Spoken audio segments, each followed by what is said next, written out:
ఈరోజు గౌరవనీయులు మరి ట్రైకర్ చైర్మన్ గారు బిల్లయ్య నాయక్ గారు రావడం అనేది జరిగింది. మరి ఐడియా ద్వారా గిరిజనులకు అందించేటువంటి ఏవైతే సబ్సిడీస్ ఉంటాయో వాటన్నిటి మీద కూడా రివ్యూ తీసుకోవడం అనేది జరిగింది. తదనంతరం మరి చిక్కి పల్లిపట్టి కావచ్చు, అదేవిధంగా మిగతా ఏవైతే ట్రైకర్ ద్వారా గతంలో శాంక్షన్ యూనిట్స్ అన్ని కూడా విజిట్ చేయడం అనేది జరుగుతుంది.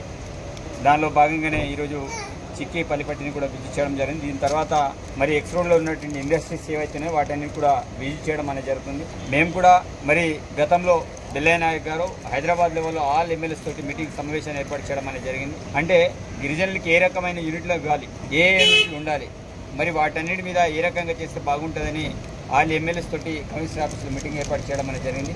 మరి ప్రతి ఐడియాలో రివ్యూలో భాగంగా ఈరోజు ఉట్నూరు ఐడియా పరిధిలో వచ్చి మరి రివ్యూ మీటింగ్ తీసుకోవడం అనేది జరిగింది.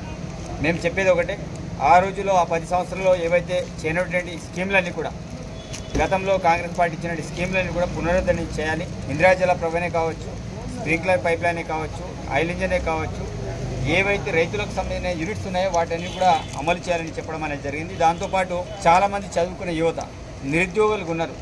వాళ్ళందరూ కూడా చిన్న చిన్న మైక్రో ఇండస్ట్రీస్ కావచ్చు, అదేవిధంగా జిరాక్స్ సెంటర్లే కావచ్చు, కంప్యూటర్స్ కావచ్చు, అంటే ఒక నిరుద్యోగికి ఉపాధి పొందడానికి కావాల్సిన యూనిట్లో పెట్టాలనే ఆలోచనని వాళ్ళ దృష్టికి తీసుకురావడం అనేది జరిగింది.